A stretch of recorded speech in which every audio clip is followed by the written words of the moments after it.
Yeah, I'm just going to start doing a weekly segment on the Facebook page of what I'm reading.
Ladies and gentlemen, welcome to the Geeks and Noobs podcast. I am your host, SuperBeard Vince Hoover, joined as always by my co-host, Kel McCosplay.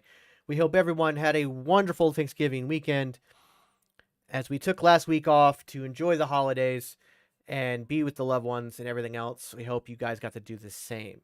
Of course, if you're watching this on Twitch, please hit that follow button. Please subscribe if you're feeling ever so generous. It is the holiday season.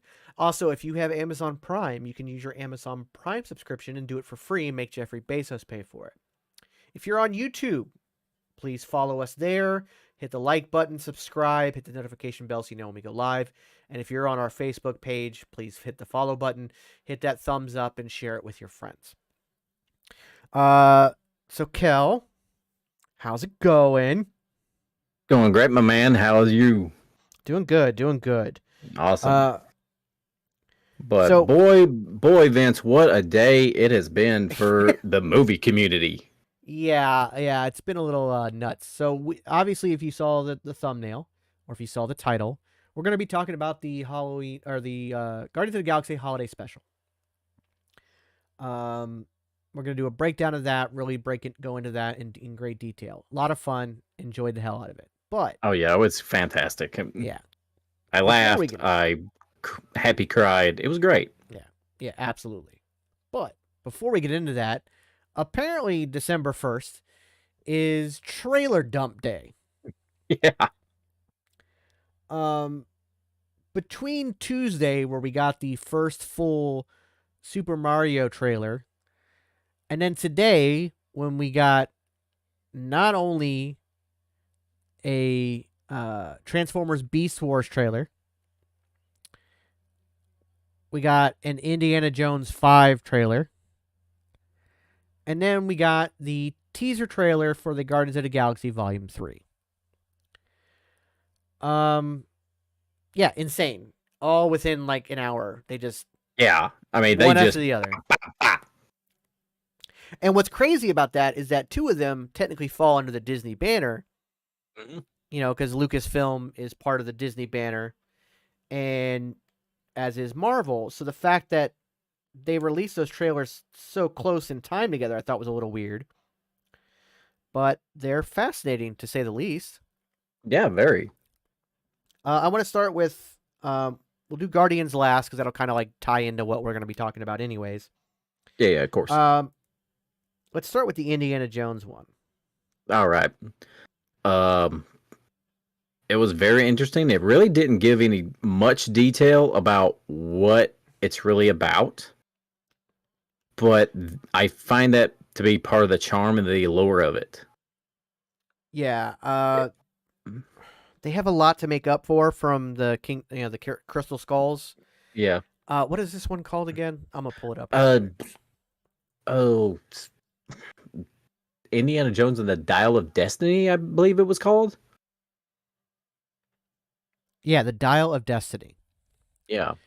And there's a voiceover of, Harrison Ford's Indiana Jones talking about how he doesn't believe in magic, but even he has seen some things. Mm-hmm. And it doesn't matter whether you believe; it's how hard you. It doesn't matter if you believe in your faith; it's how hard you believe in the moment. Yeah. What really got me excited was that they brought back John Rhys Davies as Sala. Yeah. And those two have always had great chemistry from Raiders of the Lost Ark and The Last Crusade. They were just had great chemistry together. So it's going to be really fun to see them back together again. Even though I believe that Davies' role in this film will probably just be as a cameo, because you only see him in one scene in the trailer. But I believe it's a cameo too. He's also not he's had some health issues, so I don't know if acting is something he does on a regular. I've loved that man since Sliders. Yes, with Jerry O'Connell. But then, I think, to me, The Last Crusade is the best of the all the original 3 Indiana Jones movies are fantastic, but to me, The Last Crusade is phenomenal. Oh yeah, absolutely. But I kind of see what they're doing. It looks like they're going to be passing the torch to Phoebe Waller, who I believe is his goddaughter in this. Yeah, that's what he said. And then she's like, but she mentioned something about being she's being related, but sort of. Yeah, she was she's kind of. So it'll be interesting to see who her character is. Yeah, because it don't tell it in the trailer. We just have to find out who he's the goddaughter of. But then there was a glimpse of Antonio Banderas and Mads Mikkelsen. I was wondering if that was him or not, because I couldn't really tell because of the shadows. But yeah, at least I'm pretty sure it was Antonio Banderas. I should recognize that man anywhere. My hair. The reason I grew my hair out was it's Antonio Banderas Desperado. Love that man to death. Oh man, what a movie that was! Yeah, love Antonio Banderas. Once Upon a Time in Mexico, not so much. I still like that one. It's all right. El Mariachi was the first one. Desperado's a soft reboot, but sequel, and then the culmination was Once Upon a Time in Mexico. That one's okay, but it had a lot to live up to. It did. I don't think Johnny Depp did it any favors. No, it really didn't. I thought he was decent in the role, but I think you could have gotten imagine a Mads Mikkelsen in that role or somebody else. You know what I mean? So yeah, but yeah. So I think I'm 99% sure. Actually, I'll just look it up. Antonio Banderas, Indiana Jones 5. Yep. It is him. So there. So you got Antonio Banderas, you got Mads Mikkelsen, of course you have Harrison Ford, you have Phoebe Waller. So the cast in and of itself is phenomenal. I'm a little worried just because part of what made the Kingdom of Crystal Skulls so bad was they leaned so heavily on the supernatural instead of it just being a slight part of it. Like all the other films, there is supernatural elements, but it's all just a slight part of it. Whereas in this, they really leaned on it. You had, Kate Blanchett. You had a stellar cast, but they also leaned a little heavy on the nostalgia. Now, in this one, we get a bit of a callback in the sense of a reversal of roles. Yes. There's the famous scene in Raiders of the Lost Ark where the guy tries to stop Indiana Jones, and he's got the sword, and he does all the different sword tricks. Ha, ha, ha, ha, ha. Harrison Ford just looks at him and pulls his gun out and shoots him. Now, that scene actually wasn't even supposed to happen. Harrison Ford had the flu. He didn't feel good. He's like, what if I just shoot him? And that was it. And it became this iconic scene in all of cinematic history. So fantastic. Don't bring a sword to a gunfight. Well, in this trailer, they flipped it, and Indy has brought a whip to a gunfight. To a room full of gunfights. Room full of guns. So, but yeah, that was hilarious. I laughed so hard when I saw that because I instantly thought the same thing. It's like they flipped the scene. That's fantastic. But in a way, they also try to flip that in Temple of Doom. A little bit, yeah. They had that A moment little too. bit, because you had the two guys on the bridge, and they have their swords and ready to fight, and then he's like, "I got this," and he's lost his gun. Yeah. It's like, oh, okay. Crap. But I really appreciate that they've went the extra mile to actually flip that scene for this movie. Yeah, it's become kind of a running gag in the series, which I Yeah, appreciate. Another thing I want to mention, this was kind of weird. Like in the Kingdom of the Crystal Skulls, Harrison Ford looked almost sickly throughout the film. And I don't know if that was actually a creative choice because they were trying to he's at the end of his time and Shia LaBeouf will take over, blah, blah, blah. Which, by the way, I still think that could have worked if done correctly. Yeah. In this one, he looks a lot healthier. He does. He looks more a lot energetic. healthier. Yeah, he looks a lot healthier. And I'm like, was it a design choice in that last movie to make him look like that? Because he looked emaciated. He looked sick. Throughout the whole film, he looked like he was 99 years old. And in this one, he looks like he's, late 60s.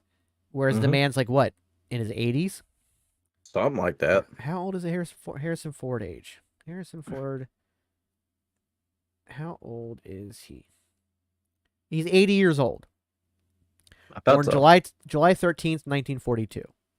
Wow. Oh, he's a Cancer. That explains it. No, I don't give a shit about astrology signs. But he's got a lot coming up. I mean, the dude's 80 years old. He's going to be playing General Ross, and he's going to be, the one taking over for William, the late great William Hurt.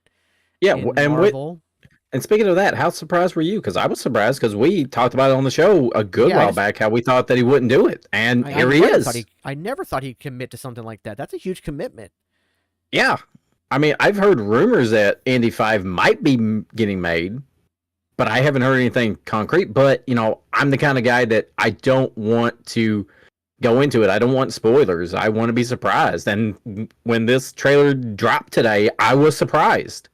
Yeah. And I really had a lot of fun with the trailer, and it gives me hope to see Indy at least one last time in a good movie. Yeah. And if they are passing a torch, regardless of any kind of controversy that a bunch of incels might want to set up, I think Phoebe Waller's fantastic. I love her. If you haven't seen Fleabag, check it out. Anything else she's been in, check it out. Phoebe Waller is amazing. And I think that she can pull off a kind of like Indiana Jones 2.0, if that makes any sense. She could be the next, if they decide to continue on with this thing as a legacy project with her involved, I'm all on board. I really am. Just because I think that she's fantastic. She has the right kind of mindset in the way she acts and the attitude she can pull off. And I think that she would make a wonderful, following in her Godfather's legacy kind of situation. Which, from what I had heard before, because I knew this film was getting made, was that apparently, it's not, she's actually, his daughter kind of thing. I don't know how that's going to play out. But we'll see. But yeah, I thought that, her casting is, to me, I'm so on board. Phoebe Waller's phenomenal. And I think one of the things, we've not really seen her do is kind of action stuff. But I think that the Indiana Jones franchise is perfect for that, because while there seems to be action heavy moments, they're not really action films. You know what I mean? Yeah. So it's the perfect lead in for somebody to get into, to show, here's what I can do without throwing them into a Rambo or a Commando or a Predator or something, thank you, Taisha Young, for liking it. I hope to God I pronounced your name right. I apologize so much if I did not. Yeah, Taja. Taja? Yeah. I said Taja. Yeah. I was close. That's my other niece. Thanks, Taja. Love you. But yeah, absolutely. I'm so excited for that one. And then, like we said, we had the Mario trailer, which happened 2 days ago. So before we talk about Beast Wars, let's talk about that one. So Yeah. all right, It came out. Okay, so pros and cons. One, I think Illumination is a wonderful studio that does amazing work. I think Despicable Me is phenomenal. That whole franchise is great, and they've all been home runs. Like, I've loved all 3 Despicable Me movies. I've loved the Minions movies, both of them. They've been great. So I trust Illumination to do this. That being said, there's, of course, a lot of controversy over the voice acting. I think people are blowing that kind of out of proportion. I think that this film is trying to step a little bit away from the Mario lore of before, which has tried so hard, like the cartoon to the Bob Hoskins movie to everything else. They tried to shove into the same universe, including the hundreds of Mario games that are all over the board. It's almost like they're trying to put in as many pop culture references as Space Jam did. Yeah, I think with this one, what they're trying to do is, like, this is its own universe. Like, it's like a multiverse situation. This is their interpretation of the Mario universe. So I'm okay with the voice acting being a little bit off. But that being said, like, as much as Chris Pratt doesn't sound like the original Mario, he does nail some of the inflections. Like, his Wahoo is perfect. That was weird timing. My phone just went Wahoo too.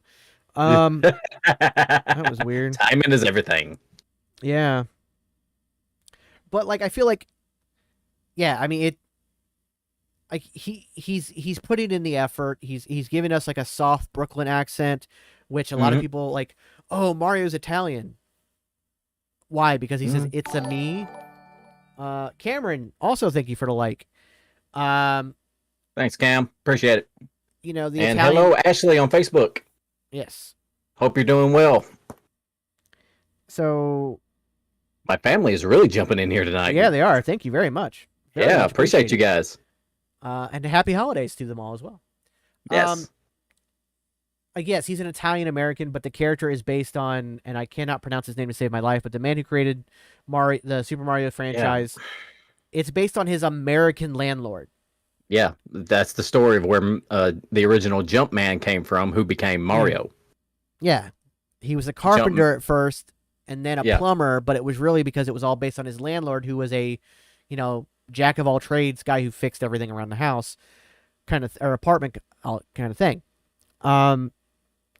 And I think that, like, you look at Bob Hoskins' Mario portrayal, as bad as that movie is, I still watch it all the time. Love it. Yeah, it's so bad it's good, and I think that and speaking of movies that's so bad they're good, we have another one that we'll talk about later in the Guardians review. Yes, but like Bob Hoskins is a British man playing a Brooklyn native, and nobody bats an eye. Yeah. So the fact that Chris Pratt gave us an It's a Me. That did sound a little out of place, but he is trying to pull off a Brooklyn accent, etc. I think Jack Black as Bowser, like, while you can hear some Jack Black mannerisms that be like, oh, that's Jack Black, for the most part you're like, oh man, he does a really good Bowser. Keegan Michael Key as Toad, you'd have no idea. He's phenomenal in the role. Anna Taylor-Joy as Princess Peach sounds great. My biggest issue is Charlie Day as Luigi. Because from the sound of it, he just went in there and was like, I'm just going to be myself. Yeah. And does not even approach a Luigi-esque type of character, and it just sounds like Charlie Day with a mustache. Mm-hmm. And that was very off-putting hearing that in the trailer. It was me as well. I'm just like, But yeah, I mean, that issue issue. Go ahead. It was a little cringy to me, just because I was like you. I was like, okay, I can picture in my head what it will sound like, or hearing in my head what it would sound like, and it was nothing like I thought it would be. No.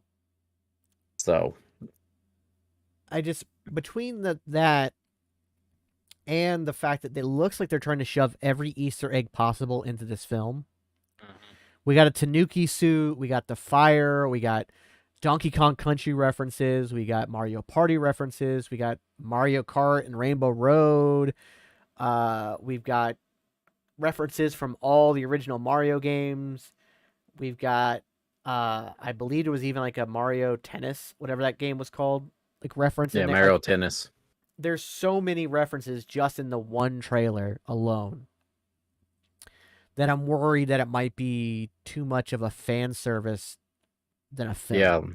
But I'm gonna go Like see it. Like, I mean, let's be real. I'm not gonna not see it. Yeah. It's Mario. I was first in line to see the last one, as shitty as it was. And I'll do it again. Like But it's, I'm yeah, where excited. the first one was a great guilty pleasure, we'll see where this one takes us. Plus, I mean, like, we're not bashing the movie in any way. We're just voicing some concerns. yeah, just concerns. And like I said, I'm still Yeah. gonna go see it. And I'm gonna go see it with the reverence of a Mario movie. Like, I'm gonna be excited. Like, Yeah. I'm still excited to see what happens with it. I'm still excited to see where it goes. And even if it is just fan service and it's a ton of Easter eggs, at least I can look at it and go, like, well, that was cool references and whatnot, whatever. But that was that was kind of like my issue with Ready Player One, is that like the story fell apart for sake of cameos. And so I don't want the movie to fall apart for the sake of Easter eggs and nods to the fans. But we'll see. I'll give it a shot. Like, I'll go into it very optimistic. Speaking of optimistic, fuck that word. Optimistic. High hopes. Speaking of high hopes, but low expectations. There was the Transformers Beast Wars trailer. Now, for me, I've been a huge fan of Transformers my entire life. But one of my all-time favorite series was Beast Wars. Yeah. I mean, that was... you're a little older than I am. And, you know, I came in the tail end of Transformers. I absolutely loved the Transformers animated movie from the 80s. I mean, that was just awesome. And everything. But Beast Wars, for kids that grew up in the 90s, was the shit. Here's the thing. So, the animated movie kind of stepped up the storytelling for the cartoons. Yeah, absolutely. There was stakes, there was emotion. It was almost like what you would like. It was almost like it was being done for adults and not just kids. Like, yeah, it was very emotional. It was very like deep plot lines and like you're just like, oh wow. And then the cartoon after that kind of stuck with that, and it kind of elevated the cartoon. Beast Wars took that and took it a step beyond. That show was incredibly deep, incredibly emotional, a well thought out mystery from episode 1 to the finale. Like there was threads throughout, and to end that it was just, and you know, don't mean to spoil a, you know, nearly 30-year-old cartoon, but the arc that the Transformers show up on, it crash lands on Earth millions of years ago, and they lay dormant till the 80s, where they came out and then they took the form of what they thought was the dominant species of the planet, which was these automobiles. Yeah. In Beast Wars, we find out that that was not the first time they had woken up. And they had woken up in a, you know, millions of years ago in a primal era, which, granted, admittedly, some of the animal choices didn't make sense. Yeah. Gorillas didn't exist in dinosaur times. And cheetahs and rhinoceros and fine. I forgave that instantly because it was so well done. But like the deeper story, you had the constant worry of that one, the Velociraptor who was a Decepticon who became a Transformer, but not everybody on the team trusted him. And then it seemed Mhm. like he was playing double agent, and it turned out he was playing triple agent the whole time. Yeah. The whole thing, like this, again, all these like this mystery plot lines and the brotherhood connection between Megatron and Optimus and all these different things that played out in that show were just leaps and bounds beyond what 9, 10, 12-year-olds should have even been watching. Like, it was just like almost over the heads of children and really like a deep mystery, like thriller series. Yeah, I mean, it had aspects of like Batman the Animated Series with the storytelling, and which later led on to great series like Avatar: The Last Airbender, and Yeah. just stuff like that. I mean, and the reason why those shows are so iconic is because they didn't pander to children. I mean, adults who grew up with Transformers, who have kids, could sit down and watch it with their kids, and they're both entertained. Yeah, there was a perfect balance between entertaining for people who are young and not really into the story, as well Hmm. as into the story. The adults could sit there and watch it. I would watch Beast Wars now. Like, it was that good. Yes. It really was. In fact, I need to look it up because I do want to watch it again before the movie comes out. I absolutely love that series. It was so Yeah, well done. it And so, was. of I mean, course, fantastic. if you look at the history of Transformers films, live action films, I'm a bit worried. Now, from what has come out recently since the release of the trailer in the last few hours, Mhm. it has been kind of retroactively named that the Bumblebee film we had with Haley Steinfeld and John Cena is a reboot of the Transformers franchise. So while there are still elements of the Michael Bay movies, it is kind of a reboot that is set, I believe, in 1987. This next film is set in 1994. And there are already improvements. One, we get a flat nose semi for Optimus Prime, which that makes me happy. Peter Collins is back, which makes me happy. I think that the Beast Transformers look amazing. Yeah, they do. I mean, I was really taken back how good that Optimus Primal looked. Yeah. I mean, he looked robotic, but he looked like a gorilla. He also had hair on him. Yes. There were It was parts of it him was that had almost hair like on 'em. they took the models from the Beast Machines, which is like the sequel series to Yeah. Beast Wars. Which was not Now, necessary. now that series was terrible. I mean, It also wasn't necessary. it wasn't. Where the Beast Wars ended, it's set up perfectly to get to Transformers in Yeah. the 80s. And then you kind of just shit the bed all over it, like Yeah. by making Beast Machines. But it was like, ooh, this was great. Let's make money, whatever. Hmm. But regardless. But yeah, Cheetor looked amazing. We got one quick look of Rhinox, and it looked he looks great. phenomenal. Yes. So now- for the first time in forever, I'm excited for a Transformers movie.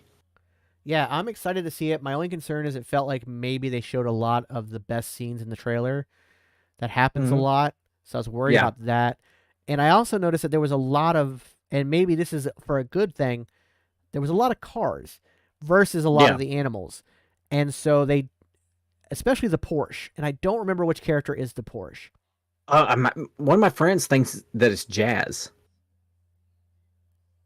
Because that style. I think so too.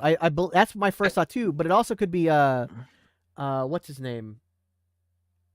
No, because I think Jazz did do the cloning thing, or the hologram thing. So it might be like Jazz was my first thought. Denise says, "Have you seen the Optimus robot toy that was released that actually transforms?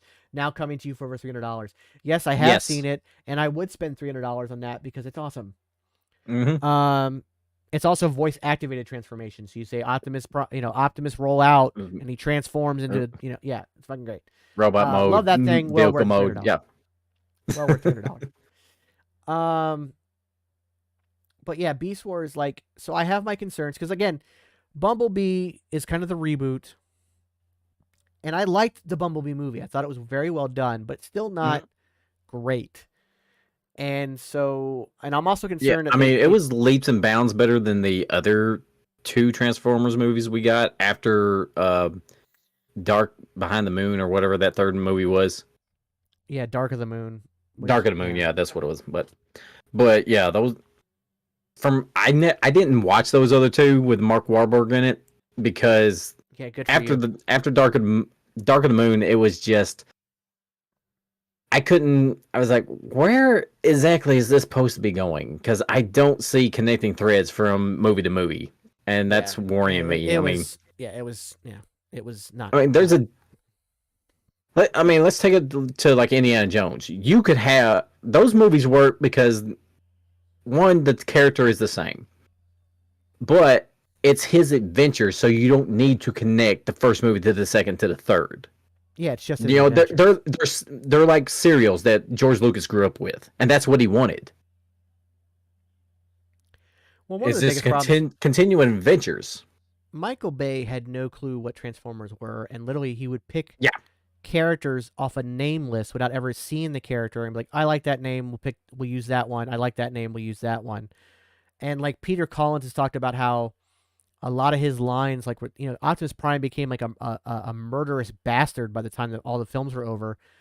yeah, And he said, like, look, a lot of that was him splicing my words together. Like, you know, I didn't even want to say those lines, you know, the I'll kill you kind of stuff. Like, he's like, I never wanted to say that. He's like, that was something they had me like, oh, we'll probably not use it, but we need to say it just in case. And then they would use it, and he wasn't happy yeah. about that. But he was happy to come back for the Bumblebee movie because it was a different director and a different aspect, and they did make it more closer to the series. I'm not happy that Bumblebee is back to being a Camaro in this because it totally worked as a Beetle, as a VW Beetle in Bumblebee, and he should have stayed that way. But it should. I again, benefit of the doubt, and I'm as a huge fan of Beast Wars, I will see it. Yes. And hopefully it turns out to be good. Before we get to the Guardians of the Galaxy Volume 3 trailer, which also dropped, we're going to take a quick break real quick because it sounds like my cat's just knocked over my TV in my living room. So I need to go figure out what the hell that was. Oh, no. So we'll be right back.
Okay. Oh, came back too soon. Kel wasn't back yet. That's okay.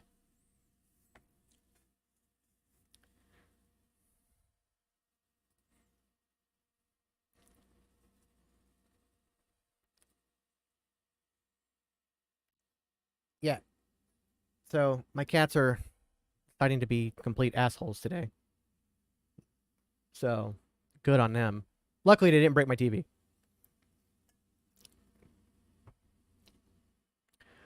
We'll be right back once more time.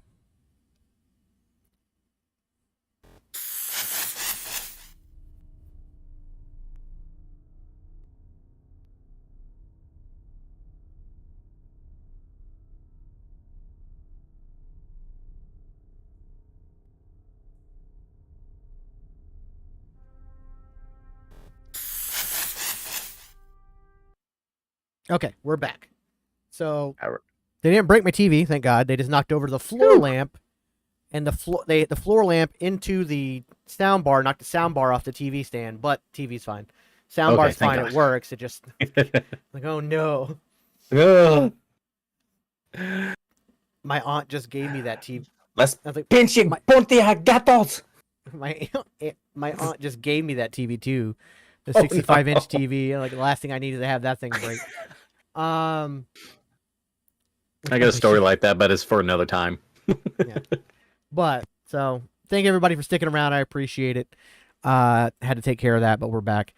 So the final trailer we got today, which it may not even be the final one. Who knows? Like, there could be like 17 more trailers released while we're talking right now.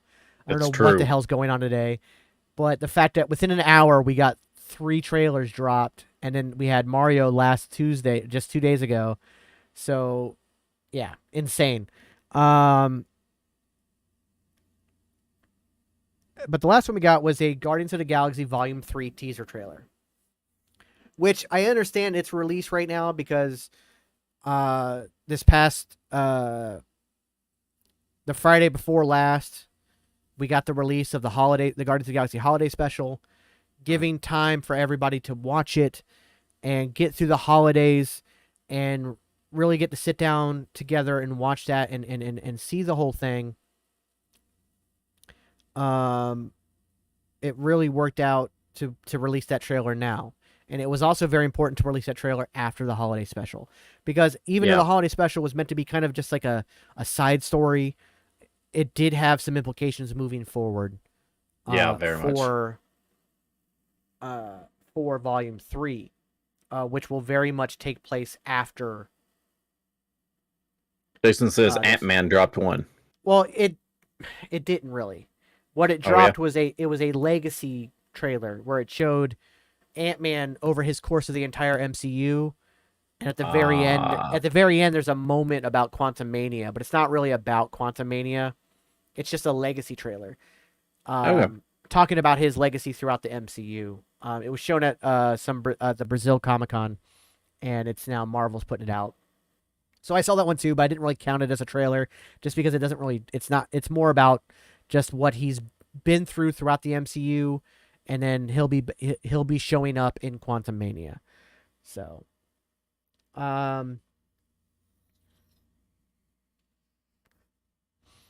Guardians of the Galaxy Volume 3 trailer was absolutely a teaser trailer because we really didn't get much out of it at all. No. I mean, we know that Rocket's going to face pretty much his creator, the oh god, what was his name? The High Evolutionary. High Evolutionary. Yeah, and we finally got to see him in this trailer. He looks good. He looks menacing. I can't remember the actor's name, but it's the same.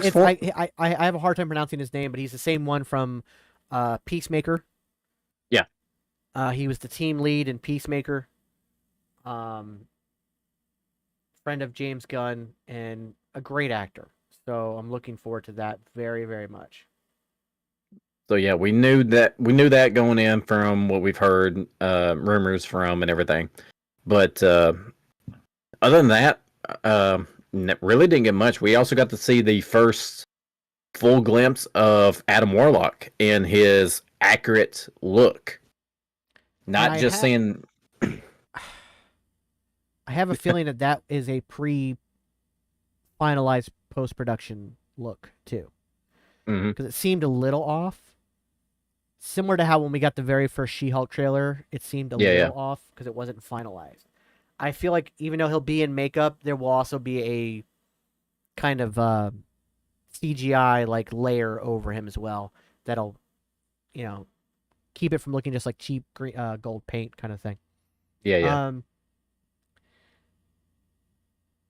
We see that the Guardians have taken up a uniform, which is straight out of the comic books. Yeah, I was really surprised that we got that. Yeah. Just thought that was interesting. It's like Peter wants to really try to make this a squad kind of a thing. Well, as we saw from Love and Thunder, where they've really taken to being a family, Mm-hmm. where in the holiday special they've bought nowhere and are really trying to make it a community and a place to be. It's really about bringing everybody together. And of course, the way that the holiday special ends, which I won't spoil just yet, we're going to get into that in a minute. It's really about being together as one. So I can understand why now they all have like a real uniform, which they kind of had uniforms in the second one. They had they took Ravager outfits and turned them into uniforms, but this is more of a evolution of the Ravengers from a pirate force to an actual heroic team. Yeah, kind of almost like an independent Nova Corps in a way. Yeah, I was getting ready to say the exact same thing. But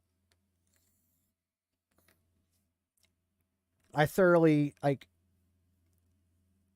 the juxtaposition between trailers, because we got so much in that Beast Wars, which is still technically a teaser. They're both 2 minutes long. One is like 2 minutes and 6 seconds. The other one's like 2 minutes and 8 seconds. They're both like the same length, but we got so much in that Beast Wars one.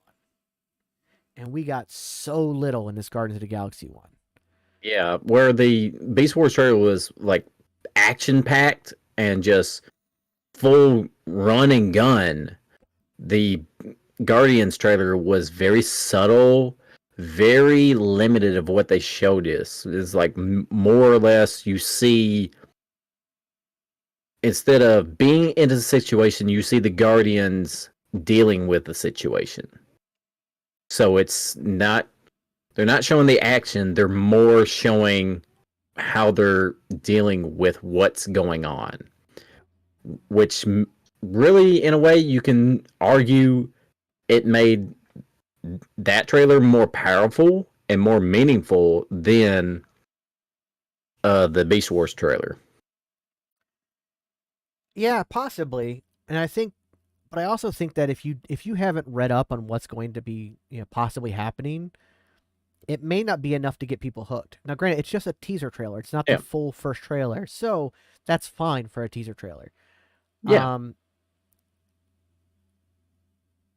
I am very worried that we're going to be losing people. Mm-hmm. In it, like that feeling came across very well in this trailer. Because I think at one point you do see like Drax with like a hole in his chest. I don't know if it's just his uniform or if it's like went through him, and he's being carried by two other people. I can't remember who. You've also got Nebula. You got Nebula carrying a completely knocked out Peter, like looks like a dead Peter Quill. We also know that in Drax's case, Dave Bautista has said this is his very last time playing Drax. He's done. He's not going to do it again. So it is likely that character dies, because if he's not going to play it again, you can't have him come back for Secret Wars and any of that other stuff. Yeah. It's been talked about by James Gunn that this is very much Rocket Raccoon's story, coming full circle, going back to where he came from, the High Evolutionary, et cetera, et cetera. So there's a good chance that Rocket also Ultimate Sacrifice style. Maybe. I don't know if Crest Pat's going to come back for, like, say, the Secret Wars or anything like that. So there's just so much like there. I don't know. I think the one thing in the teaser trailer that I wish they hadn't done is the "We Are Groot." I think that when he finally switches from "I am Groot" to "We Are Groot," it's a very impactful moment. It was in the very first one. It should have been in this one, and the fact that they put that in the trailer, kind of like, oh. But other than that, all these trailers look great. We're definitely going to check out all these films when they come out next year. Yeah, for sure. Yeah, 2023. 2023 is going to be a hell of a year. Yeah, I mean, it's a great time to be a nerd. Absolutely. So, and as a bit of a segue, speaking of Guardians of the Galaxy, we're going to talk about the Guardians of the Galaxy Holiday Special, which was Ding ding a another ling, ding ding a ling, ding ding a ling. special presentation from Marvel Studios, similar to what we got from Werewolf by Night, a one-shot. It's kind of the new version of the one-shots, but instead of them being 5 minutes long, they're like 45 minutes events. This one, though, I had almost wished they had found a way to make it a feature-length film just so it could be nominated for an Oscar, because, oh my God, this is the greatest piece of cinema in the history of Hollywood. And I say that with no hyperbole. I loved every single second of it. It is very rare for me, and anybody who knows me knows this. I love comedy. I love funny things, but very rarely do I laugh out loud. I, for some reason, internalize it. I don't know if that's the stand-up comedian in me to stop myself from laughing at my own jokes. And in turn, like even at a stand-up comedy event, I don't laugh out loud as much as I probably should. I very much internalize that for some reason, but especially when watching something either in cinema or at home. I don't laugh out loud. It's very rare. When I tell you that I had to pause the holiday special right in the beginning, right when the band is singing what they think Christmas is. Oh, that's great. I want to download that album. Yeah, and when we get to the chestnut line, I'm laughing so hard that I had to pause it and leave the room because it was just beyond hilarious. And then there was a couple of the times that I laughed out loud during this. I guess before we get into spoilers, let's go over what the story is. Yeah. So we find out that the Guardians have actually bought Nowhere from the Collector and are trying to, I guess, turn it into their base of operations. In the meantime, Kraglin has noticed on the multi-calendar that on Earth, it's right around Christmas time. And you can see that Peter Quill, after, losing his father, all the events with Thanos, then losing Gamora, and then Gamora coming back, but it not being the same Gamora, and he's trying to find her. He's pretty depressed. And as it turns out, Yondu may have ruined Christmas completely for him. So, in an instant of trying to make Peter feel better, Mantis and Drax figure, let's get him the greatest Christmas gift we can. And that's Kevin Bacon. So the whole thing is them basically kidnapping Kevin Bacon and bringing him back as a gift, and that's the premise of the show. Of course, it's a zany adventure. It's very funny, but there's also a lot of like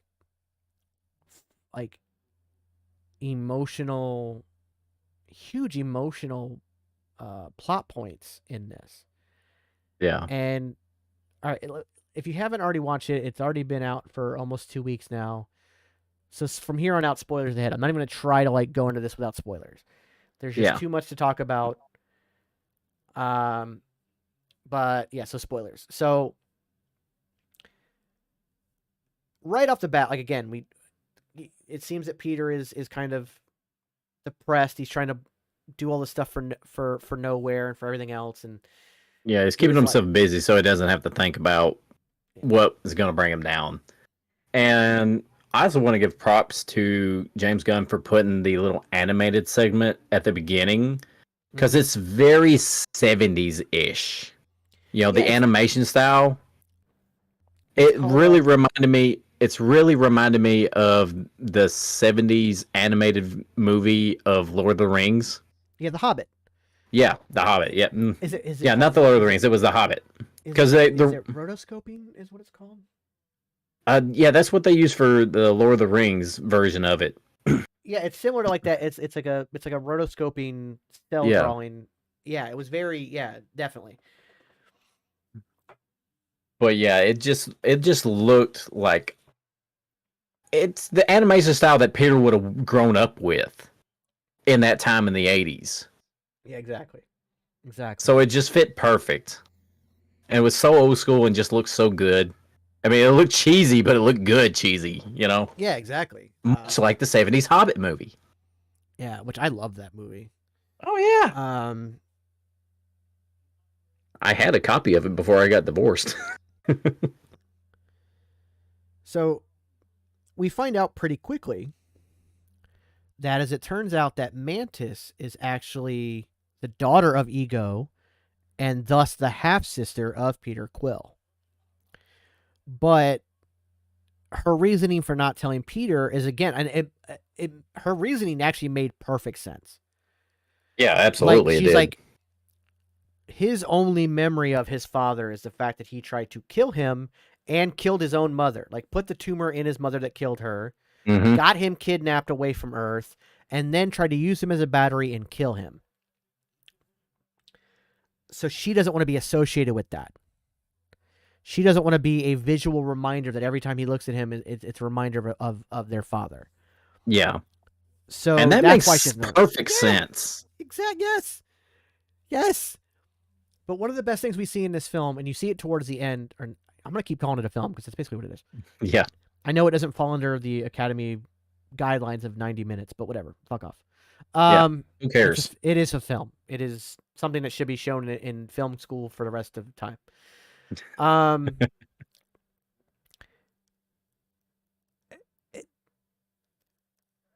Mantis is the empath of the group. That's literally her power.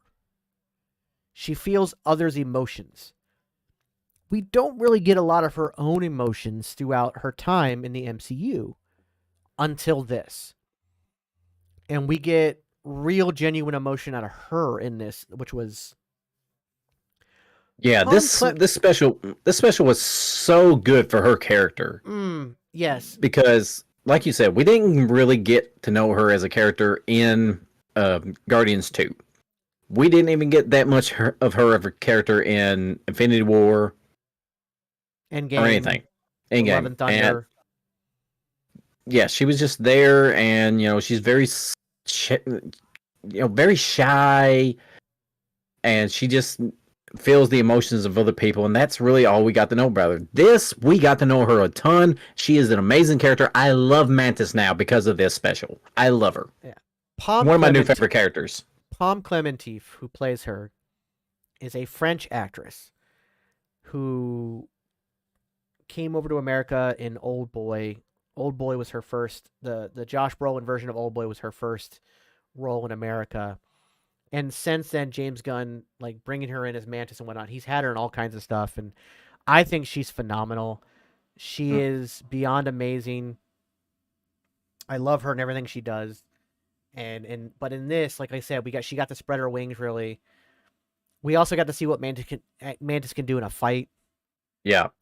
Because let's go back to the fight with Thanos. All she did was try to put him to sleep. Yeah. And that was it. And that's all she really did to Ego, too, in Guardians 2. Well, it's also the fact that that's why she lived. Yeah. Ego killed every single one of his offspring because they weren't holding the celestial gene. Peter was the only one to hold a celestial gene. So I know there's some people out there theorizing, does that make Mantis a celestial too? No. She didn't have that gene, because here's the thing. If she did, he would have just used Mantis and not Peter. But he kept Mantis around because Mantis helped him sleep and calm his stress. Yeah. So she became useful. But again, not as a child, as a tool. Also, it does sort of technically make Peter a mutant in the MCU.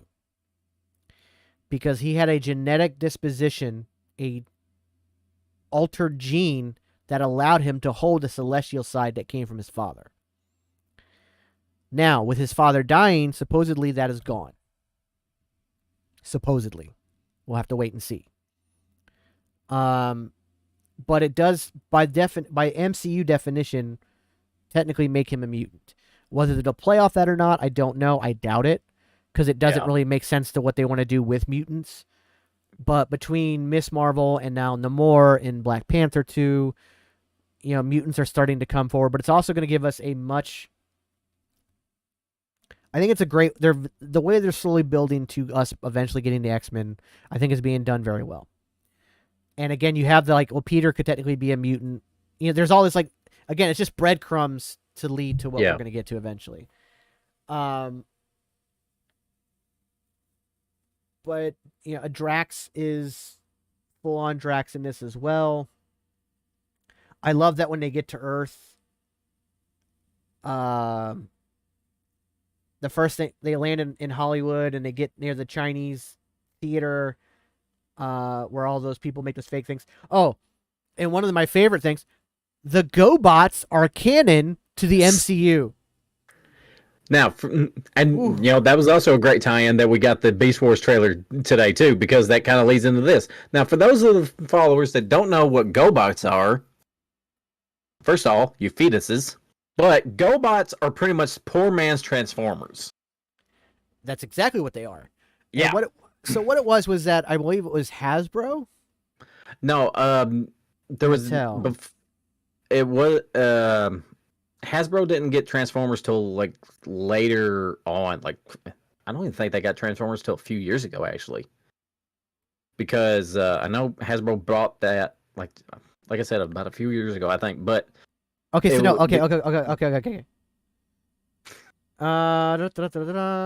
were made by Tonka. Yeah. That were then bought out by Hasbro, who had Transformers. Mm-hmm. They bought out Tonka in 1991. But they came out in the 80s, introduced in 1983. Yeah. And they ran from 83 to 87. And then by Tonka, so it was Tonka's competition to the Transformers. That's what it was.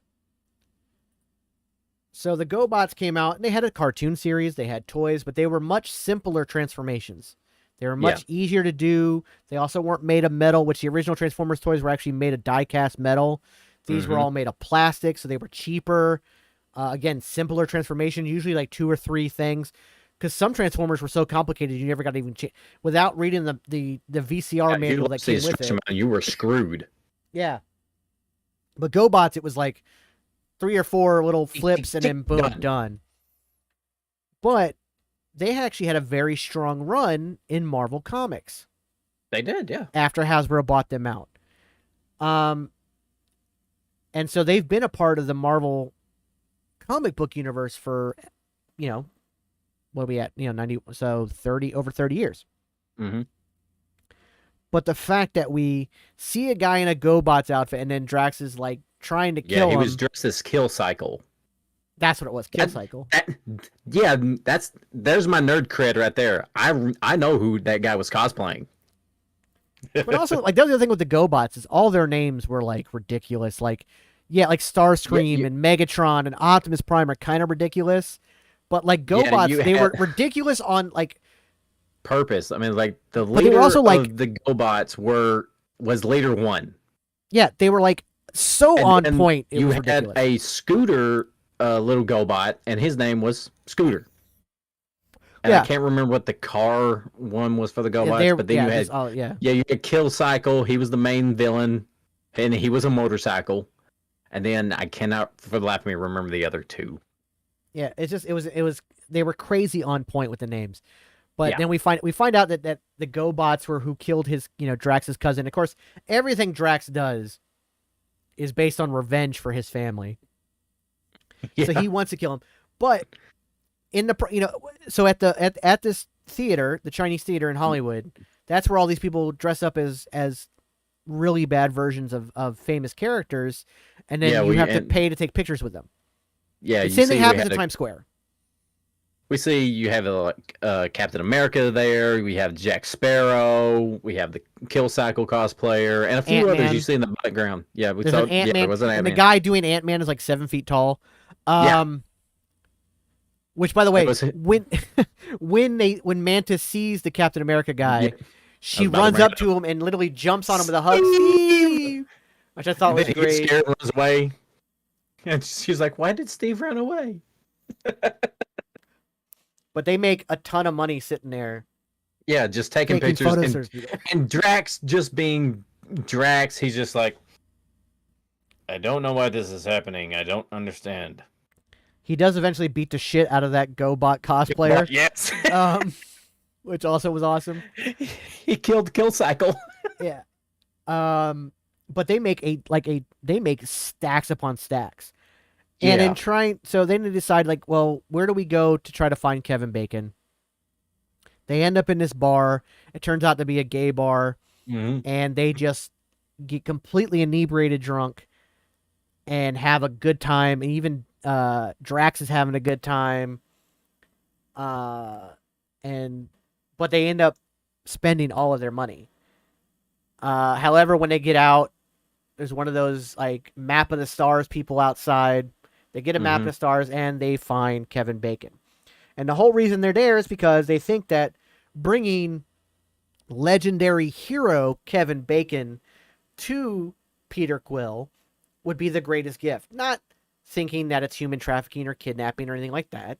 No, their intentions were pure. Yeah. Just their method was not completely illegal. There's a wonderful scene. Kevin Bacon's phenomenal in this, even though he is playing himself. Oh, yeah. He's so good in this. Mantis, by the way, when she's running through the house and jumping off the walls and the things, is absolutely terrifying. It really is. In that moment, you're just like, oh my God. But that's what I want to see out of Mantis. Like, I was just like, oh my God. Oh my God, that's terrifying. But, like, I love that Drax actually, like, seems to really dig the holiday vibe. Because, like, he sees the elf man, like, because, you know, of course, Kevin Bacon's got his place very much decorated. He sees this, like, standing elf thing, and it's not like it's not really inflatable. It's one of those ones that has, like, sand in the bottom of it, and it just kind of moves on its own. So he, like, he wants like it's that. Got spring in it or something. Yeah. Mantis takes a candy cane. But the entire chase scene. Funny little man. I must have the funny little man. Yeah. The whole thing is just so well done. Again, Kevin Bacon's great. Of course, the cops are called. Drax almost kills cops, but then, like, again, Mantis. The character development for Mantis in this is just chef's kiss. I mean, and it's she almost from here to here in her character arc. And I almost feel like maybe that was done on purpose by James Gunn because he didn't have, like, the other characters have gotten their development through the films, and Rocket's going to get a lot more development in this next one. Yeah. But Mantis hasn't had the chance to breathe as a character. And this will allow her to continue through the MCU even after Volume 3. And I really appreciate that because we get so much out of this character. And it makes her so important, and it makes her so just somebody you can root for and somebody you can care about. And yeah, I mean, that's exactly what I was saying. It was like Mantis was just Mantis is here too character to she's part of the team. And she doesn't just sleep, and that's all she does. Yeah. Like she did in the other films. But now she's a full-fledged character. We've seen that she can handle herself in a fight. That fight was so badass.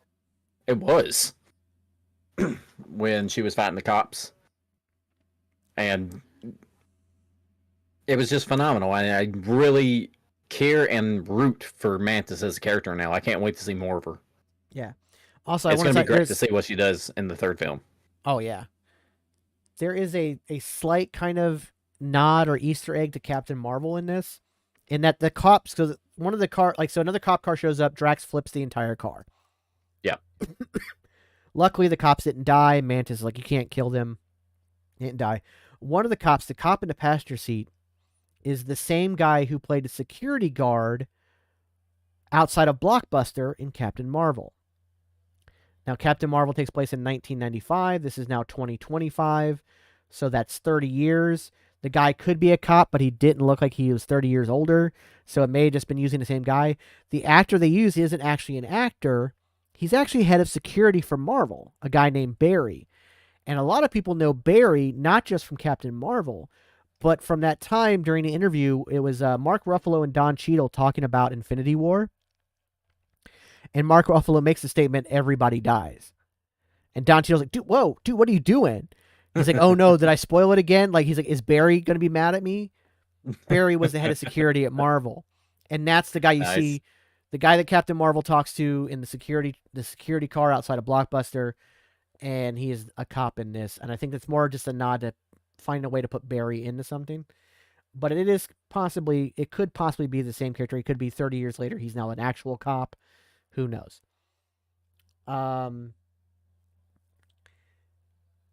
They do catch Kevin Bacon. She uses her powers of kind of emotional manipulation where she can kind of like calm him down and control him. So he agrees to go with them. But then they find out that he's an actor. Yeah. And this moment is so good because, of course, they're actors too. Yeah. It's Palm Clementif and Dave Bautista. They're actors. Yeah. And they take their stuff very serious. They take their craft very seriously. But the whole like, oh, actors, they're the worst. Ugh, yeah. Pretending to be somebody else. Blah, It's like, it's almost a dragged out scene, but I loved it. it was. It did feel a little dragged out, but it was worth it. Yeah. But they do like, they also like before leaving Earth get a ton of Christmas stuff. Yeah. So they robbed the store with Kevin Bacon before they left. Yeah, so they have tons of Christmas stuff. They get back to nowhere. They secretly decorate the place. Everybody gets involved. There was a guy who was sitting there getting drunk and drinking that I had even thought maybe, and then I saw that New Rockstars in their Easter egg had said it was a Mark Hamill cameo. Turns out it's not a Mark Hamill cameo. It's an actor named Tony. An actor named Tony, I think Beecham, and he gets misconstrued as Mark Hamill all the time. It has happened his whole career. I was about to say, because when you said that, I was like, really? I went back and watched it again. I was like, it does look like Mark Hamill, but it doesn't look like Mark Hamill. But yeah, that could have exactly. been And I'm like, really? makeup and everything. So I even though New Rockstars, that makes me feel a little better now. And plus, why would you get Mark Hamill to play a drunk in one scene where he's literally just drinking and then cut away? Well, I mean, it's the same reason you have Glenn Close in the movie Hook as the pirate who gets put in the boo box. That's Glenn Close. Yeah, I know. With a beard on and everything and nobody recognizes her. But you have the great Glenn Close. That's true. So, but, I mean, she went to Spielberg for that and said, just put me in a role. Could have been Mark Hamill doing the same thing. It's like, put me in there somewhere.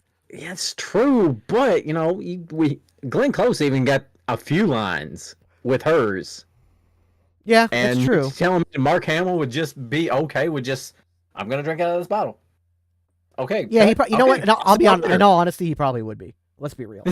I mean, he'd probably be like, you know what? He's like, yeah, I can play a drunk. I'll be fine. He's like, that'd be fine.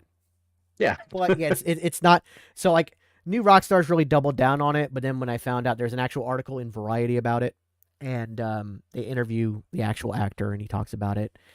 And yeah, he gets mistaken for Mark Hamill all the time. Okay.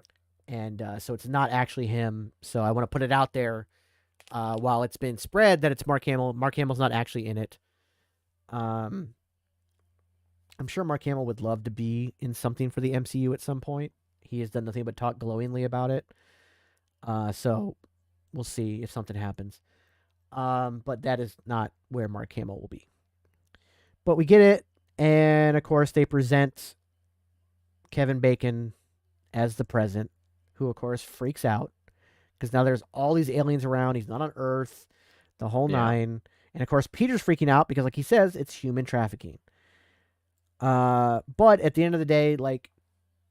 Yeah, I love Peter's reaction when Kevin Bacon comes out the box. And at this point, he's still under Mantis's mind manipulation. So he's like, hey, it's me! Kevin Bacon, your hero. And then as soon as he pops out that box, he just turns to Mantis. What did you do? Yeah. And he's freaking out. So he makes Mantis release him from her grasp. He, of course, freaks out, runs away. Nebula almost shoots him because, of course, she does. Yeah. The whole thing is done so well. But what I appreciate is, like, so they get him to calm down, and he tells Kraglin, take him back to Earth. This is ridiculous. Take him back to Earth. We're so sorry. But Kraglin kind of tells Kevin about how, you know, Drax and Mantis were doing this in the kindness of their heart because all he ever does is talk about you because, you know, you were the great Kevin Bacon who saved a town through dance. And he literally saved the galaxy with a dance-off. Yeah. Inspired by you. And so Kevin decides, you know what? Let me give them the Christmas they deserve. We get Kevin Bacon singing, which I always love. I think his band's Oh yeah, great. he's a phenomenal singer. I rewatched it before we came on the air, and my wife was like, "He's actually singing, isn't he?" I was like, "Yeah, he's been in a band for years." Yeah, has been in a band almost as long as he's been acting. Yeah. And it's him and his brother in the band. But the band that's playing is not his band. It's a band called something 97. Yeah, I saw it in the thing. Was it the old 97s or the old Something like- 79s? It's something 97. Something like that. But band and Guardians Holiday Special. The old 97s. Yeah, okay. But there's also I love the song Here It Is Christmas Time. I thought that was a good song. It really was. I mean, the soundtrack for this is going to be another banger, especially if you love that kind of folky Christmas kind of its tunes. Yes, I mean, absolutely. I mean, both Guardians of the Galaxy soundtracks have been phenomenal. I'm sure the third one will be too. Oh yeah, the third one's going to be another banger, no doubt. But for a good holiday Christmas music, I mean, I am definitely downloading this. I'm not a big Christmas music guy, but I'm definitely going to download this. I used to listen to Christmas music year round. I love Christmas music, always have. But I'm very fascinated. I love this type of take on Christmas music when it's not just a traditional style. Yeah. So this, I'm definitely gonna. I think that's what draws me to it as well. I'm definitely gonna have this on my playlist. It's not traditional, but it's just something you just put on and you can just kick back and relax.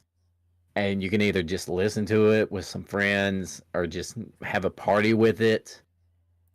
And the first song, the What Is Christmas song. Oh my God, that is Jesus is one of the. Oh my God, so good. I will have that on repeat. All the time. Like that will be a year. That will be a year-round play. I don't care. Oh yeah. But I appreciate he came back and they had a great moment. They give out gifts. There's one big gift that Nebula gets Rocket. That we have to talk about. How did she do that? She got Bucky's vibranium arm. Which is, you can't remember, was a callback from Infinity War. It was like, how much for the gun? When he's fighting side by side with Bucky. And it's like, it's not for sale. All right, how much for the arm? And he just looks at him and walks away. Oh, I'm getting that arm. And it's not his old Winter Soldier arm either. It is it's the his vibranium arm from Wakanda. From Falcon and the Winter Soldier. So how Nebula accomplished this, I want to know. I want a little short of how she did it. Yeah, and I think that will come out. Something will come out. It'll be good. It had better, or I'm going to be pissed. So I'm looking forward to that. God, I laughed so hard when he opened that box and brought up his arm. Oh my God.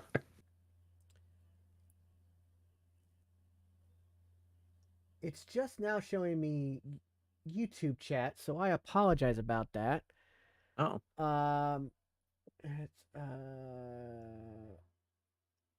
Yeah, it was also, a nod to the Star Wars Holiday Special, of course. GoBots are canon. Jason said Mattel, but he was wrong on that one, and he admits he was wrong, which is fine. Then I got an emoji, which I can't see what the emoji is. Looks like a hand waving. See if I can see it over here. Oh, that was on Facebook, so I can't see it there. So I got to go over here. Look on Facebook. Okay, I can't even get into Facebook right now, so that's fine. All right, hang on. Let me see. Yeah, it's a hand waving, and then Bobby says, hey, hey. So, hey, hey, Bobby. Sorry about that, guys. I don't know why it didn't show me that. It just all of a sudden just scrolled up on my thing. But regardless, thank you very much for that. Um, we talked about it being emotional. So again, they do these presents. Oh yeah, hey Groot. Bobby. Groot. It's another friend of mine. Good. So Groot makes these sculptures, which, by the way, the Groot we get in this is a older teenage Groot who apparently has decided to hit the gym. So we get a giant stacked Groot. Like, he's very built, very bulky. Yeah. In a And best way. And going back to the Guardians 3 trailer, it's the same Groot we're going to get in Volume 3. Well, he's older and bigger. Yeah. And apparently he's going to be, Alpha Groot or something like that. I don't know. Whatever. We're going to get this We'll find Groot. out. And James Gunn has made it very clear this is not the same Groot from the first one. He is basically kind of a progeny of him. He's not offspring in the literal sense, but he is an offshoot, as it were. But he made these sculptures of moments from the special. But what's crazy is that some of those moments were literally in the moment, including Kraglin's, which is like an infinity-style sculpture of him holding a statue, of him holding a statue, of him holding a statue. Does Groot have some precognitive abilities? Yeah, no kidding. And plus, Groot was not on Earth to see Drax flipping the card, because that was one of the sculptures that I can't remember. Or chasing Kevin Bacon. It was Drax's was that Mantis got the one with them chasing Kevin Bacon. But yeah, I mean, those others could be explained that maybe they told him what happened while they were on Earth, because there is a few hours that go by. Well, he sculpted it in like an hour. Yeah, I know, but we got a scene from the trailer that shows Groot holding multiple guns with multiple arms that he sprouted out of his body. So, he could have had 4 extra hands to work on them. That's true too. But going back to your precognitive theory, how could he have known that he would open it and be holding it in the way that he was? Yeah, because the sculpture is making the face and everything. Yeah. Yeah.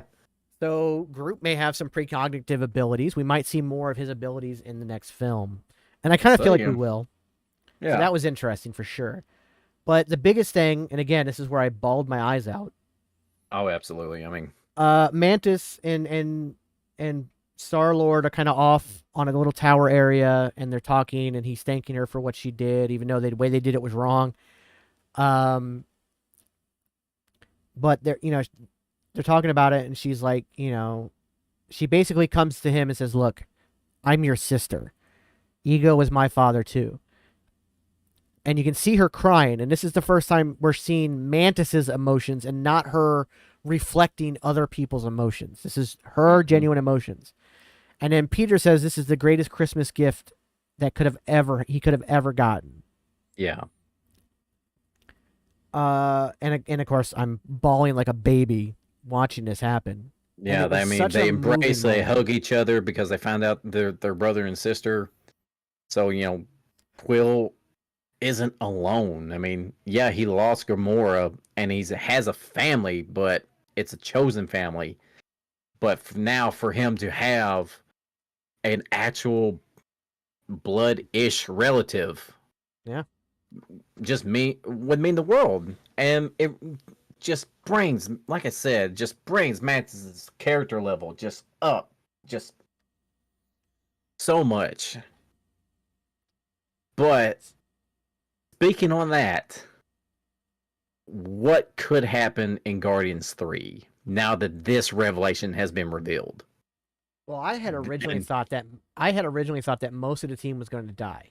Yeah, and that's what I'm worried about. I'm hoping not that. I know some of them's going to die, but I hope. Yeah, I'm 99.9% sure Drax is going to die.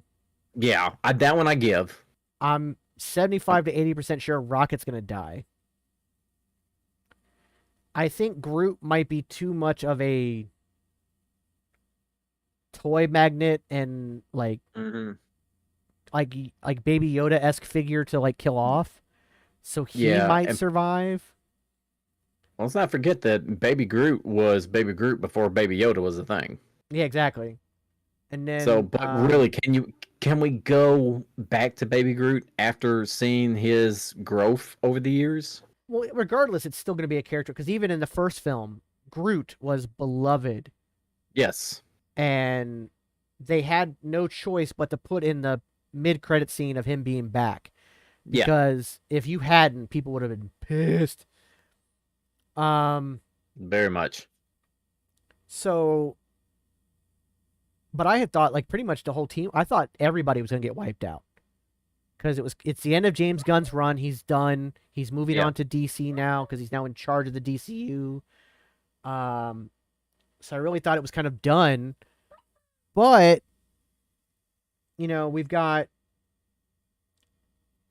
do have Secret Wars coming back, which supposedly like everybody and their mother is going to be in that, including like the outside universes, the kind of stringent, like the Fox X-Men universe and the Fantastic Four. Like it's supposedly, the rumor is, and don't put any stock into this because it is a rumor with nothing to back it up, but it's a rumor that's going around, that Kevin Feige wants anything that's Marvel related. That includes Blade, that includes the Fantastic Four movies, that includes everything Marvel related to be in Secret Wars in some capacity.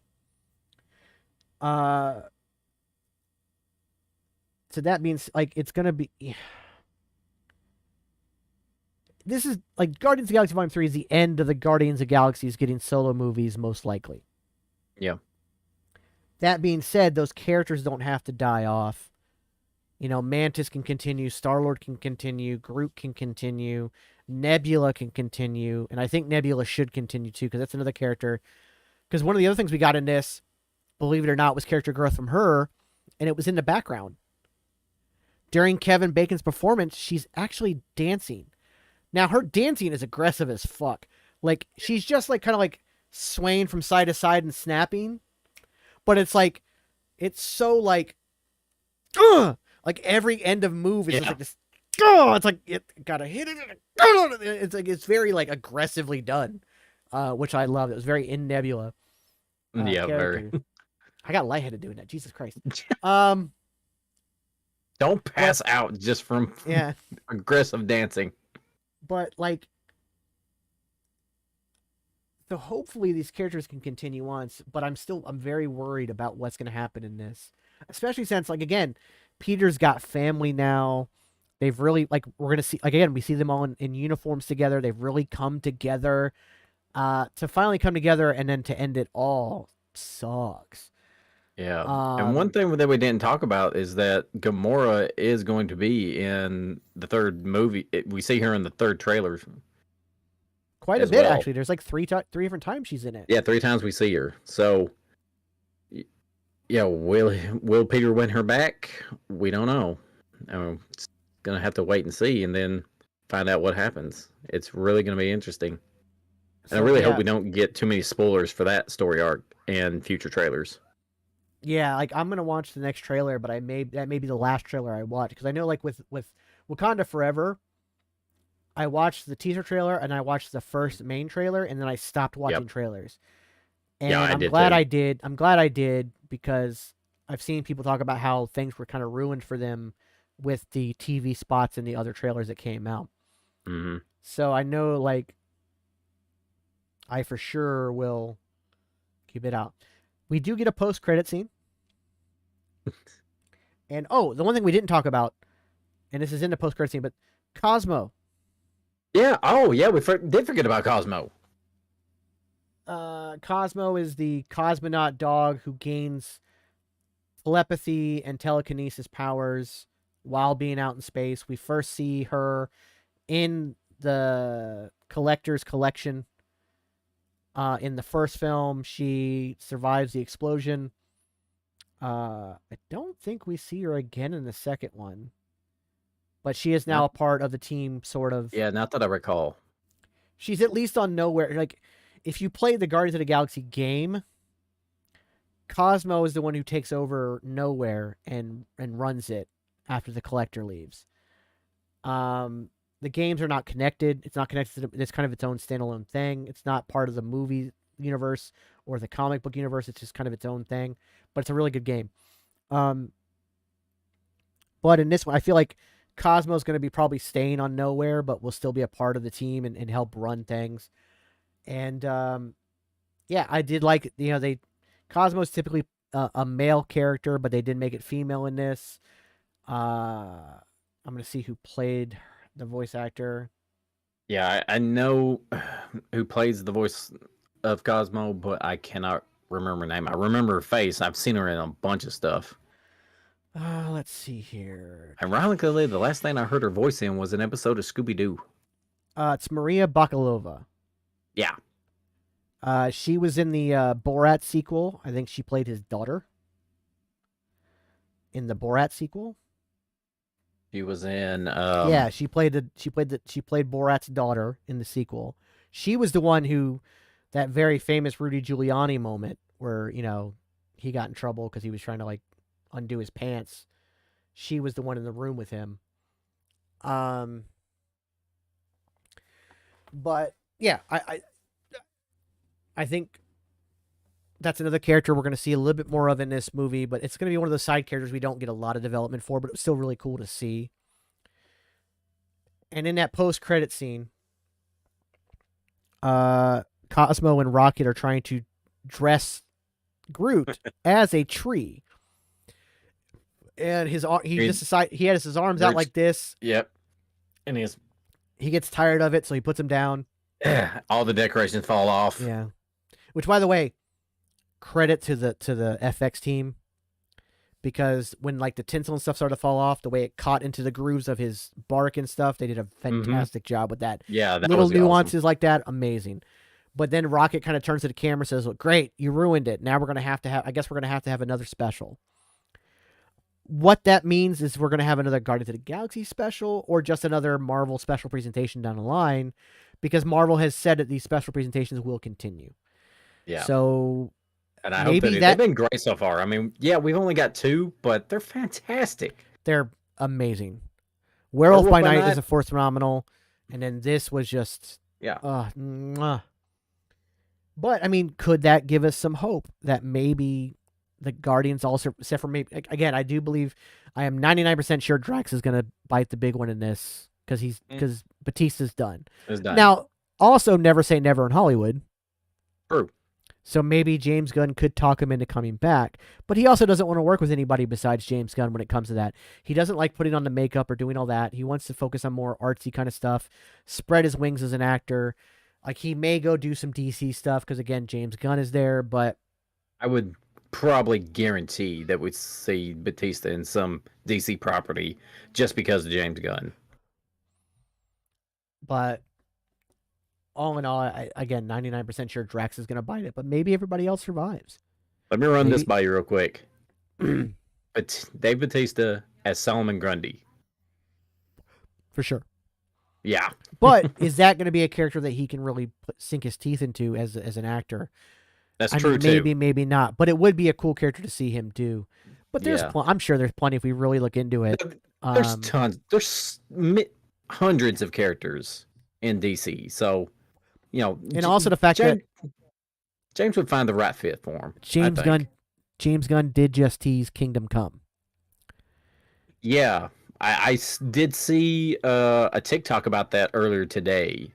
Yeah, he did tease. He posted on Twitter a picture of Kingdom Come, and he's like, "Big things to come." Yeah, and that is my all-time greatest. That is the all-time greatest story in comic books. Like that graphic novel, that series is so good.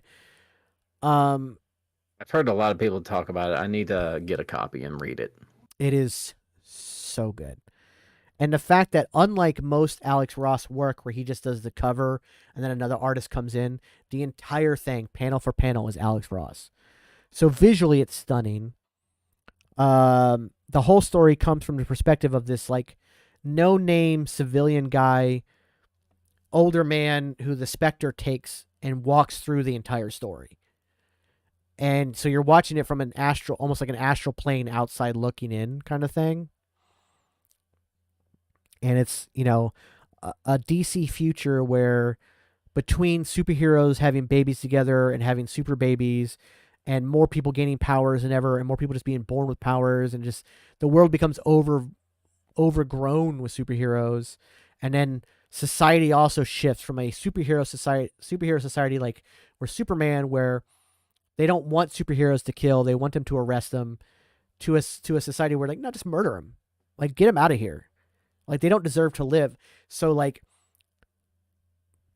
similar to Injustice, where the Joker goes to Metropolis, kills Lois Lane, Perry White, Jimmy Olsen, and blows up the Daily Planet. Superman doesn't kill Joker, though. He just arrests him. And, of course, the Joker's laughing. A new superhero called a Gulag, I think it was his name, or Golog or something like that, comes down and right in front of Superman just blasts the Joker in half in the middle of a crowded Metropolis. And the crowd cheers and basically shuns Superman for not doing it sooner. So that's the whole kind of story of it, and it builds from there. Phenomenal story. There's also a ton of characters, because again, this is the future. So you've got like a Flash, but the Flash is never still. Like, he's living inside the Speed Force. He's always moving. And it's multiple Flashes that have combined into one because they all live in the Speed Force. So it's Wally West, Barry Allen, Jay Garrick, several, Ace Mercury. They're all one.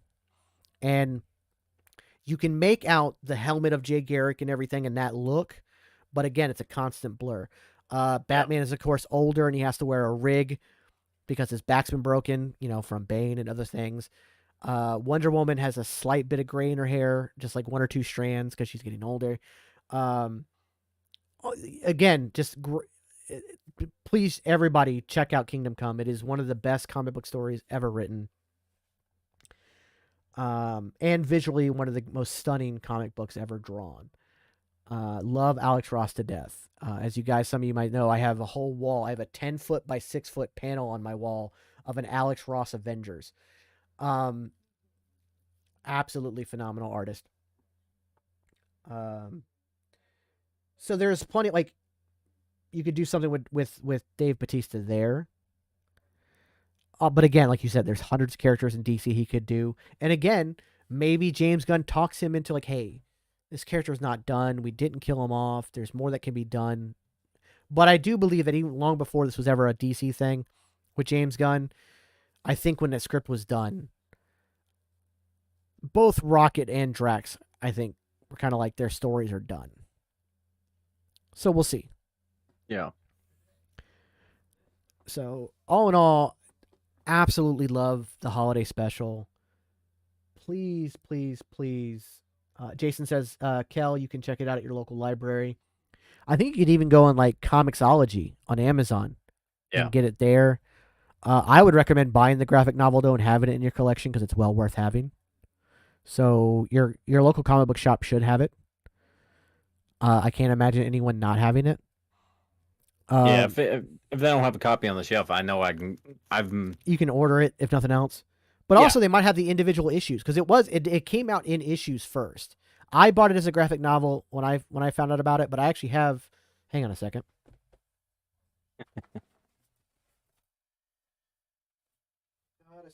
Un momento, por favor.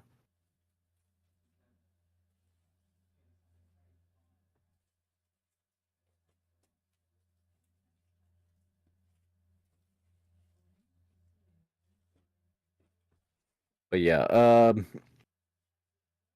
the Guardians Holiday Special is great, guys. You'll laugh. Your heart will fill with joy during this whole thing. Please go check it out.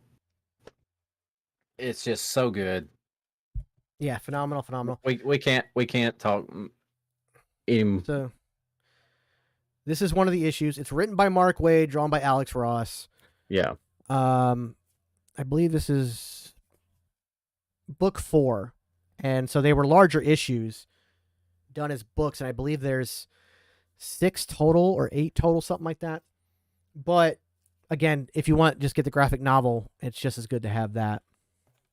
But yes, the Guardians of the Galaxy Holiday Special. If you haven't watched it already, please go watch it. It's on Disney Plus. It's free.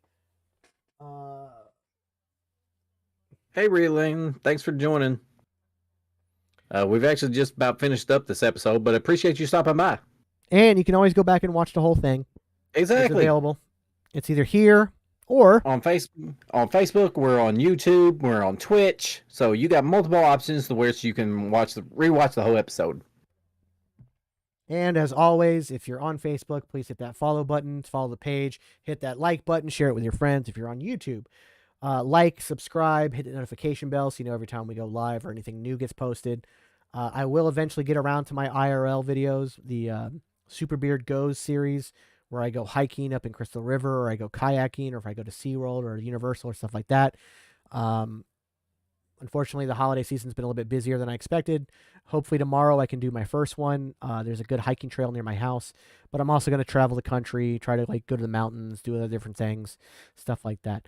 So there's tons of stuff going to be coming up on the channel on YouTube and on Twitch. Please follow there, hit that heart button. If you're feeling ever so generous, please subscribe. It helps the channel grow. You can also use your Amazon Prime subscription, make Jeffrey Bezos pay for it. Again, this helps the channel grow. Also, I'm going to start gaming again. I'm about to finish God of War Ragnarok on my own before I go and do a replay of it. Now, unlike last time, I won't do a straight playthrough because I don't want technical issues happening again where it falls apart on me after 22 hours of straight gameplay. So I will break it up into different chapters and do probably like 4-hour sessions. But also I've got a possible sponsorship for a game coming up. I don't want to say just yet, but I'm talking to somebody.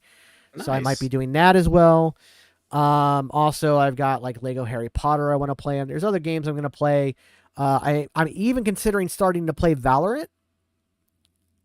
I'm not typically very good at games like that, but it does look like a lot of fun. So why not? So it's all different stuff coming to the channels. We're trying to grow, to build it up, to bring you guys as much entertainment as possible. The entire point of this entire channel is to be an all-inclusive community of fans, eliminate toxicity, and just have a good time. And I think that we do that, but we can only do it with your help as we continue to grow. And TGN Networks becomes a brand that everybody can feel comfortable with and love and endure. So thank you everybody for tuning in. Thank you, Kel, as always, for joining me. Next week, Vince. Next week. Huge week next week. Yes. Massive episode next week. Our first celebrity guest next week. Ming Chen of Comic Book Men fame will be joining us on the podcast live. You can all thank Kel for this. He got the hook up via, was it the Nashville Comic Con? No, it was Smoky Mountain Fan Fest. Smoky Mountain Fan Fest was the one. Yeah, that's where I met him. He's just so eager to talk to fans. He walked up to multiple cosplayers, including myself, complimenting me on my Green Lantern cosplay that I went as. And, you know, I talked to him more than any other celebrity there. And he's just a fan that was just lucky enough to be on Comic Book Man, and now he's doing multiple podcasts. You can go back and listen to the Mike and Ming show. Wherever you can get your podcast at. Also, go check out his I Sell Comic Books podcast with Mike as well. They're just great. I've been listening to those a lot lately when I'm on the road and stuff. But so, yes, Ming, he's just such a treasure. I mean, he's just so fun. He's eager to talk to you, and just a wonderful person. So this is going to be a great episode. Please tell everybody you know who loves comic books in any stretch of the imagination, be it just movies, be it a lifetime collector, or anywhere in between. Please let them know to tune in next week. Join in on the conversation, because any questions you ask in chat, we're going to ask him. So we definitely want to make sure as many people as possible get the word out, and let it be known that he's going to be there so everybody can join in. So tune in next week, 8 p.m. Eastern, 7 p.m. Central. It's going to be a great episode. I'm really looking forward to it. And it's just the first of many interviews, first of many convention connections, all kinds of stuff. So we'll see how it goes. Thank you, everybody, for tuning in. As a great Kevin Pereira says, kisses, hugs, and belly rubs. And we will see you guys next week.